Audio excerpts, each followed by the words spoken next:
Ubuntu ജാലകത്തിൻ്റെ മറ്റൊരു വീഡിയോയിലേക്ക് ഏവർക്കും സ്വാഗതം. ICT 9ാം ക്ലാസ്സിലെ 4ാമത്തെ അധ്യായമായി വിവര വിശകലനം എളുപ്പത്തിൽ ഡാറ്റ അനാലിസിസ് മെയ്ഡ് ഈസി എന്ന പാഠഭാഗമാണ് നമ്മൾ ഈ വീഡിയോയിലൂടെ ചർച്ച ചെയ്യാനായിട്ട് പോകുന്നത്. ഡെമോഗ്രഫിക് ട്രെൻഡ്സ് ഇൻ ഇന്ത്യ എന്ന പാഠപുസ്തകത്തിൽ ഇന്ത്യയിലെ ജനസംഖ്യയും അതുപോലെ തന്നെ ഇന്ത്യയിലെ ജനസാന്ദ്രതയുമായി ബന്ധപ്പെട്ടുള്ള വിവിധ കാര്യങ്ങൾ ചർച്ച ചെയ്യുന്നുണ്ട്. അപ്പോൾ ഇത്തരത്തിലെ വിവിധ അറിവുകളെ, വിവിധ വിവരങ്ങളെ നമുക്ക് പല ആവശ്യങ്ങൾക്കായിട്ട് ഉപയോഗിക്കേണ്ടതായിട്ട് വരുന്നു. അപ്പോൾ അത്തരം വിവരങ്ങളെ ഡേറ്റകൾ അല്ലെങ്കിൽ ദത്തങ്ങൾ എന്ന് വിളിക്കുക. അക്കങ്ങൾ, വാക്കുകൾ, ചിത്രങ്ങൾ ഇവയെല്ലാം തന്നെ ഡേറ്റകളുടെ വിഭാഗത്തിൽ വരുന്നതാണ്. ഡേറ്റ എന്നത് ഒരു അൺപ്രോസസ്ഡ് ഇൻഫർമേഷനാണ്. അത് നമ്പേഴ്സ് ആവാം, വേർഡ്സ് ആവാം, തുടങ്ങിയ കാര്യങ്ങളെല്ലാം തന്നെയാവാം. ഇവിടെ നമുക്ക് സ്കൂൾ റിസോഴ്സസിൽ സെൻസസ് ഇന്ത്യ എന്ന് നൽകിയിരിക്കുന്ന ഒരു ഫയൽ ഒന്ന് തുറന്ന് അത്തരത്തിലുള്ള ഒരു ഡേറ്റ ഒന്ന് പരിശോധിക്കാം. അതിനായി ഫയലിലെ സ്കൂൾ റിസോഴ്സസ് എന്ന ഫോൾഡറിനുള്ളിൽ ക്ലാസ് 9-ൽ നമുക്കിവിടെ കാണാം സെൻസസ് ഇന്ത്യ 2011 എന്ന ഫയൽ OTT ആയി നൽകിയിട്ടുണ്ട്. ഇവിടെ നമുക്ക് കാണാം serial number, state, population, male, female, ഇതെല്ലാം തന്നെ ഡേറ്റകളാണ്, ദത്തങ്ങളാണ്. അപ്പോൾ ഇത്തരം ഡേറ്റകൾ ഉപയോഗപ്പെടുത്തിക്കൊണ്ടിട്ടാണ് വിവിധ പഠനങ്ങൾക്ക് പല രീതിയിൽ അത് അനാലിസിസ് ചെയ്യുക, പഠനവിധേയമാക്കുക. ഇവിടെ നമുക്ക് ആദ്യം കണ്ടെത്തേണ്ടത് ഇവിടെ ഡെൻസിറ്റി, ജനസാന്ദ്രത കണ്ടെത്തുക എന്നുള്ള ഒരു പ്രോസസ്സാണ് നമുക്ക് ആദ്യമായിട്ട് ചെയ്യേണ്ടത്. ജനസാന്ദ്രത കണ്ടെത്തുന്നതിന് ഒരു ഇക്വേഷൻ പറയുന്നുണ്ട്. പോപ്പുലേഷൻ അതിനെ ഡിവൈഡഡ് ബൈ ലാൻഡ് ഏരിയ. ജനസംഖ്യയെ ലാൻഡ് ഏരിയ കൊണ്ട് ഡിവൈഡ് ചെയ്യുമ്പോഴാണ് ആ ഒരു പോപ്പുലേഷൻ്റെ ഡെൻസിറ്റി ലഭിക്കുക. അപ്പോൾ ആ ഒരു ഇക്വേഷൻ നമുക്ക് എങ്ങനെയാണ് ലിബ്രെ ഓഫീസ് കാൽക്കിൽ അപ്ലൈ ചെയ്യുക എന്നുള്ളത് നമുക്കൊന്ന് പരിശോധിക്കാം. ഇവിടെ ഡെൻസിറ്റി എന്നുള്ള ഈ കോളത്തിൽ ഈക്വൽ സൈൻ ഇട്ടതിന് ശേഷം ഇവിടെ നമുക്ക് പോപ്പുലേഷൻ കാണുന്ന ഈ ഒരു സെല്ലിലൊന്ന് ക്ലിക്ക് ചെയ്യുക. ക്ലിക്ക് ചെയ്യുമ്പോൾ അതിൻ്റെ പേര്, ആ ഒരു സെല്ലിൻ്റെ പേര് അവിടെ വരുന്നുണ്ട്. അതിനുശേഷം നമുക്ക് ഷിഫ്റ്റിന് ഇടത് ഭാഗത്ത് കാണുന്ന ഈ ഒരു സ്ലാഷ് അതൊന്ന് ക്ലിക്ക് ചെയ്യുക. അതാണ് ഡിവിഷന് വേണ്ടി ഉപയോഗിക്കുന്ന കീ.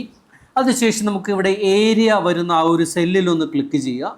ഇത്രയുമേ വേണ്ടൂ. ഇതിന് ശേഷം എൻ്റർ കീ പ്രസ് ചെയ്യുമ്പോൾ ആ ഒരു ഡെൻസിറ്റി അവിടെ നമുക്ക് കാണാനായിട്ട് സാധിക്കും. ആ സെല്ലിൻ്റെ വീതി ഒരു അല്പം കൂട്ടാം, കാര്യം അതിൻ്റെ പോയിന്റുകൾ ധാരാളമുണ്ട്. ഇനി ഈ ഡെൻസിറ്റി താഴെയുള്ള സെല്ലുകളിലേക്കൊക്കെ തന്നെ വരുന്നതിന് വേണ്ടി ഇതിൻ്റെ റൈറ്റ് സൈഡിൽ താഴെ നമ്മൾ മൗസ് ഒന്ന് കൊണ്ടുവരുമ്പോൾ ഒരു ഹാൻഡിൽ കാണാം. ആ ഹാൻഡിൽ വന്നു കഴിയുമ്പോൾ മൗസ് ഒന്ന് ക്ലിക്ക് ചെയ്ത് പിടിച്ചുകൊണ്ട് താഴേക്കൊന്ന് ഡ്രാഗ് ചെയ്യാം. അപ്പോൾ ഡ്രാഗ് ചെയ്യുമ്പോൾ ആ മറ്റ് സെല്ലുകളിലേക്കും ആ ഡെൻസിറ്റി വരുന്നുണ്ട്. പക്ഷേ ഇപ്പോൾ നോക്കിയാൽ കാണാം അതിലെ ഡെൻസിറ്റി ധാരാളം പോയിന്റുകൾ, ഡെസിമൽ പോയിന്റുകൾ ധാരാളമായിട്ട് കാണുന്നുണ്ട്.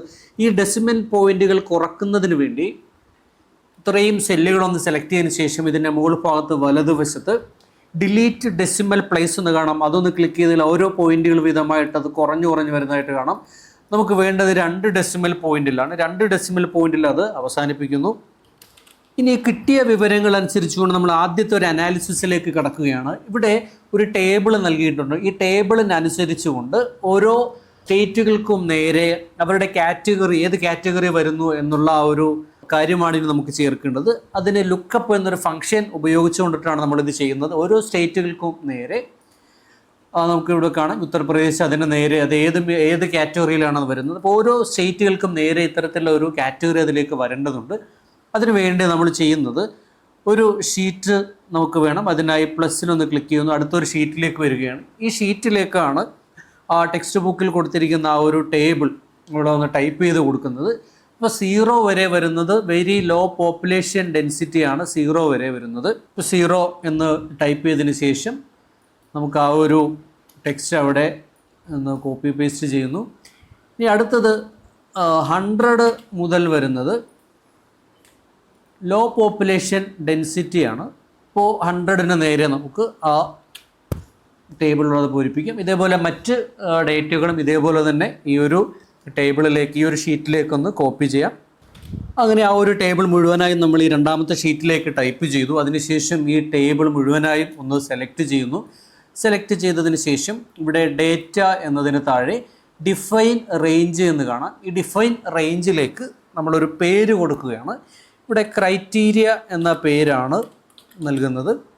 ആ പേര് നൽകിയതിന് ശേഷം ഇവിടെ ആഡ് എന്ന് കാണാം. ആഡിൽ ക്ലിക്ക് ചെയ്യുന്നു. അതിനുശേഷം ഓക്കെ പ്രസ് ചെയ്യുന്നു. ഇനി നമ്മൾ ചെയ്യേണ്ടത് ഒന്നാമത്തെ ഷീറ്റിലേക്ക് തന്നെ തിരികെ വരുന്നു.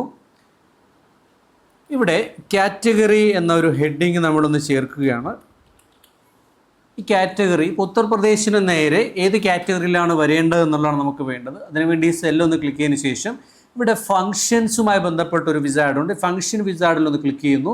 ഇവിടെ സെർച്ച് ചെയ്യുന്ന ഭാഗത്ത് നമ്മൾ ലുക്കപ്പ് എന്നുള്ളത് സെർച്ച് ചെയ്തതിന് ശേഷം അതൊന്ന് സെലക്ട് ചെയ്യുന്നു. തുടർന്ന് നെക്സ്റ്റ് ബട്ടൺ ക്ലിക്ക് ചെയ്യുന്നു. ഇവിടെ സെർച്ച് ക്രൈറ്റീരിയ എന്താണ് സെർച്ച് ചെയ്യേണ്ടത്. നമുക്കറിയാം ഡെൻസിറ്റി അനുസരിച്ചുകൊണ്ടാണ് ആ ഒരു കാറ്റഗറി വരുന്നത്. അപ്പോൾ ഇവിടെ ഈ ഡെൻസിറ്റി എന്ന ഭാഗത്തൊന്ന് ക്ലിക്ക് ചെയ്യുന്നു. അപ്പോൾ ആ സെല്ലിൻ്റെ പേര് അവിടെ വരുന്നുണ്ട്. ഇനി സെർച്ച് വെക്റ്റർ എന്ന ഭാഗത്ത് നമ്മൾ നേരത്തെ ആ ഒരു ടേബിളിന്, ആ ലുക്കപ്പ് ടേബിളിന് കൊടുത്ത പേര് അതേപോലെ തന്നെ നമ്മൾ നോക്കി ടൈപ്പ് ചെയ്യുക. അപ്പോൾ ടൈപ്പ് ചെയ്ത സമയത്ത് തന്നെ അതിൻ്റെ റിസൾട്ട് മുകളിൽ വരുന്നതാണ് വെരി ഹൈ പോപ്പുലേഷൻ. ഇനി നമുക്കിവിടെ ഓക്കെ പ്രസ് ചെയ്യാം.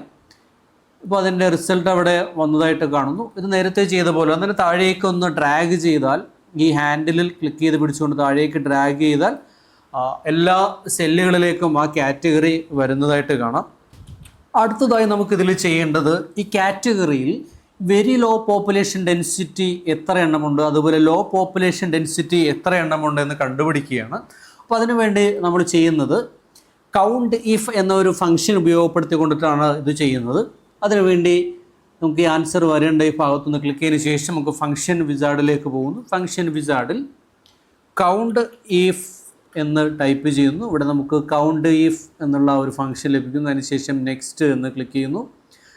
നമുക്ക് സെലക്ട് ചെയ്യേണ്ടത് ഈ ഒരു റേഞ്ചിലാണ്. ഈ ഒരു റേഞ്ചിലുള്ള വെരി ലോ പോപ്പുലേഷൻ ഡെൻസിറ്റി, ഈ ഒരു വാക്ക് എത്ര തവണ ഇതിൽ റിപ്പീറ്റ് ചെയ്ത് വന്നിട്ടുണ്ട് എന്ന് കണ്ടെത്തുവാനാണ് നമുക്ക് വേണ്ടത്. ശ്രദ്ധിക്കുക, ഇതേ സ്പെല്ലിങ്ങുകൾ തന്നെ ആണെങ്കിലാണ് നമുക്കത് കണ്ടെത്താനായിട്ട് കഴിയുള്ളൂ. അപ്പോൾ ഈ വെരി ലോ പോപ്പുലേഷൻ ഡെൻസിറ്റി ഈ കൂട്ടത്തിൽ എത്രയുണ്ടെന്നാണ് അറിയേണ്ടത്. ആ ഒരു റേഞ്ചാണ് നമുക്കിവിടെ കൊടുക്കേണ്ടത്. ആ റേഞ്ച് നമുക്കിവിടെ ഒന്ന് സെലക്ട് ചെയ്യാം. ഇപ്പോൾ നമുക്കിവിടെ കാണാം ആ ഒരു റേഞ്ച് അവിടെ വന്നിട്ടുണ്ട്. ഇനി ക്രൈറ്റീരിയ ഏതാണ് നമുക്കവിടെ സെലക്ട് ചെയ്യേണ്ടത് എന്നുള്ളതാണ്. നമുക്ക് വെരി പോപ്പുലേഷൻ ഡെൻസിറ്റി എന്നുള്ളതാണ് സെലക്ട് ചെയ്യേണ്ടത്. അതൊന്ന് ക്ലിക്ക് ചെയ്ത് കഴിയുമ്പോൾ തന്നെ അവിടെ എൻ്റെ ആൻസർ വരുന്നത് കാണാം. അപ്പോൾ ഓക്കെ ക്ലിക്ക് ചെയ്താൽ അതിൻ്റെ നമ്പർ അവിടെ വരുന്നതായിട്ട് കാണാം. ഇനി മറ്റ് ഗ്രൂപ്പുകളുടെയും എണ്ണം കണ്ടെത്തുന്നതിന് വേണ്ടിയിട്ട് ഇത് താഴേക്ക് ഒന്ന് ഡ്രാഗ് ചെയ്ത് കഴിഞ്ഞാൽ മറ്റ് ഗ്രൂപ്പുകളുടെയും നമ്പർ അവിടെ കാണാനായിട്ട് സാധിക്കുന്നു. അടുത്തതായിട്ട് നമുക്ക് ചെയ്യേണ്ടത് ഇവിടെ തന്നിരിക്കുന്ന ഈ കാറ്റഗറിക്ക് അനുസരിച്ച് നമുക്ക് പ്രത്യേകമായി ടേബിളുകൾ തയ്യാറാക്കണം. ഇപ്പോൾ വെരി ഹൈ പോപ്പുലേഷൻ ഡെൻസിറ്റി ഉള്ള സ്റ്റേറ്റുകളുടെ പേരുകൾ മാത്രം ഒന്ന് കാണണം, അല്ലെങ്കിൽ ലോ പോപ്പുലേഷൻ ഡെൻസിറ്റി ഉള്ള ആ സ്റ്റേറ്റുകളുടെ പേരുകൾ മാത്രം ഒന്ന് കാണണം. അതിനുവേണ്ടി ഉപയോഗിക്കുന്ന ഒരു ടെക്നിക്കാണ് ഓട്ടോ ഫിൽട്ടർ.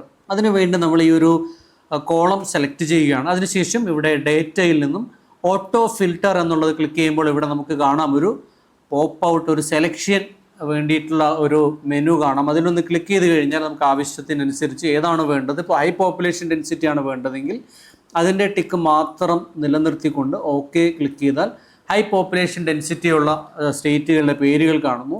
അതുപോലെ ഇപ്പോൾ ലോ പോപ്പുലേഷൻ ഡെൻസിറ്റി ആണെങ്കിൽ അതിനനുസരിച്ച് അത് ക്ലിക്ക് ചെയ്താൽ ആ ഒരു ലിസ്റ്റ് നമുക്ക് കാണാനായിട്ട് സാധിക്കുന്നു.